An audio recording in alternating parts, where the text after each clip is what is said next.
Salut, c'est Trado, je suis content de vous retrouver pour la mise à jour de l'analyse technique de Céliade qui m'a été demandée de très nombreuses fois sur le forum Boursorama. J'en profite, n'hésitez pas, n'hésitez jamais à faire vos demandes sur Boursorama quand vous avez envie que j'étudie votre action. Ça prend du temps, mais pour un peu que ce soit l'action la plus demandée, ça peut se faire même dans la journée. Voilà. On passe donc aux fondamentaux de Céliade, qui est une société biopharmaceutique innovante, et les dernières nouvelles datent du 4 août avec une renégociation avantageuse des contrats, et je vous laisse découvrir cela. Ce n'est pas tout à fait récent, mais c'est la dernière nouvelle positive sur Céliade. Donc maintenant on va passer au graphe lui-même. Attention, si vous découvrez l'analyse technique, chacun des bâtons que vous voyez ici correspond à une semaine de cotation, donc les plus bas de la semaine, les plus hauts de la semaine.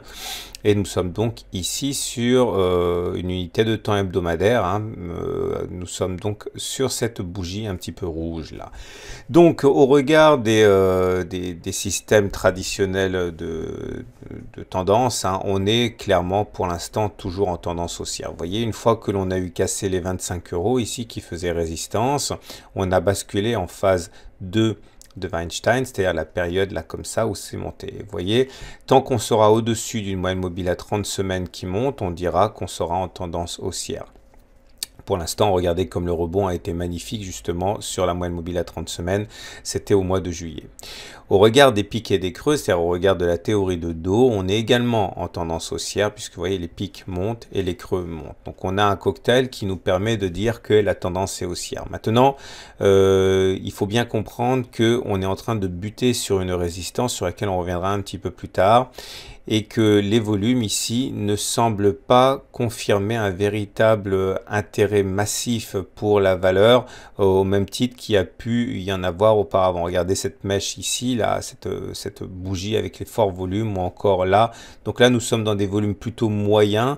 On n'est pas dans une situation où l'engouement est total pour Céliade au moment où je parle, mais l'autre côté de la médaille, c'est qu'il n'y a pas non plus du tout de panique ou de vente massive sur la valeur. On est simplement au niveau des volumes tranquillement sur des niveaux à peu près moyens. J'aimerais maintenant vous parler d'Ichimoku.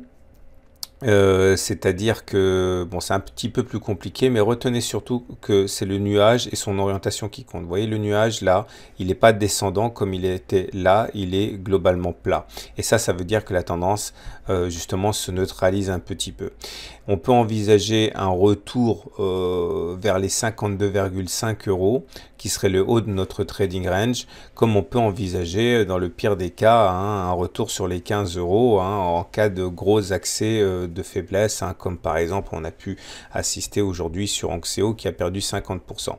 De manière un petit peu plus détaillée, en figure chartiste, on a une figure en A, B, C, D qui se dessine, c'est-à-dire A, B, C, D. L'idée, c'est qu'on prend la jambe AB et on le reproduit après la consolidation de cette manière, ce qui nous donnerait, comme par hasard, l'objectif des 52,5 € qui serait envisageable.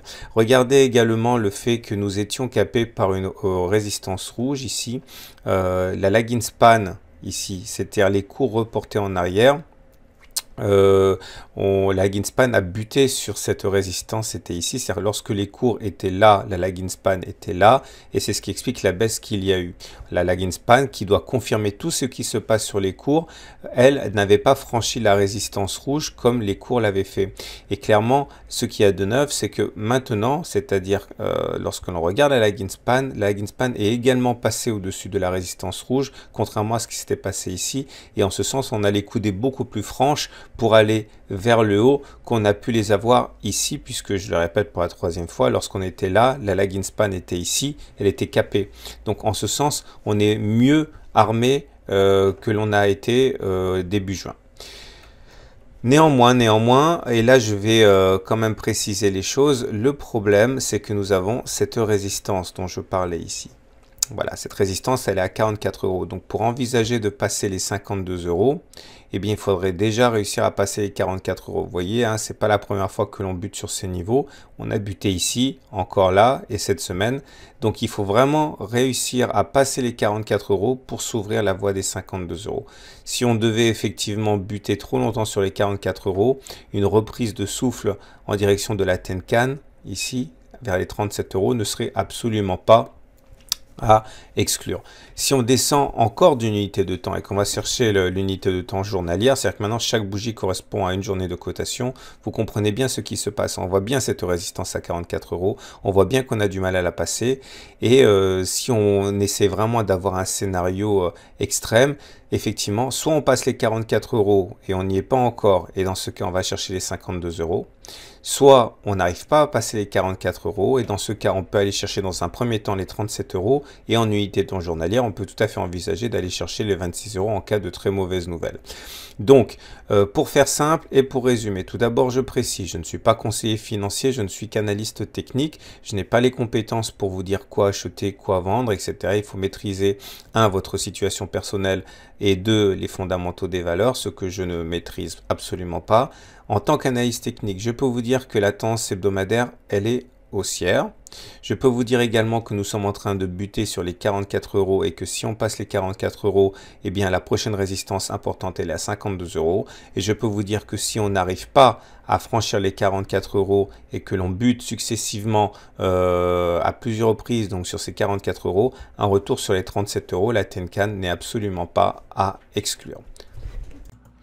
Donc voilà, il ne me reste plus qu'à vous présenter succinctement le blog. Donc si vous découvrez le blog, ce qui pourrait vous intéresser en priorité, c'est ici la newsletter. Donc n'hésitez pas à rentrer votre adresse mail et vous recevrez comme ça toutes les mises à jour et n'en loupez aucune par rapport à votre action préférée. Si vous vous rendez tout en bas ici, vous allez avoir la possibilité de télécharger gratuitement le module de formation dédié aux débutants. Donc ça comprend une vidéo de 30 minutes, un livre au format numérique avec des exercices corrigés. N'hésitez pas, vous marquez simplement votre email ici et vous mettez le prénom et le nom que vous voulez, ça n'a pas d'importance et vous allez recevoir directement dans votre boîte mail le module de formation qui est, je le répète, complètement gratuit. Et également, dernière chose qui pourrait éventuellement vous intéresser, c'est d'aller visiter le Trado Screener qui est là. Si vous cliquez ici, vous allez avoir les 250 actions les plus tradées qui sont toutes notées de -6 à +6, -3 à +3 pour la note hebdomadaire, -3 à +3 pour la note journalière, et en accumulant les deux, vous aurez une note d'analyse technique pour votre action préférée. C'est mis à jour régulièrement. Voilà, je vous souhaite une bonne semaine et à très bientôt pour une autre analyse technique.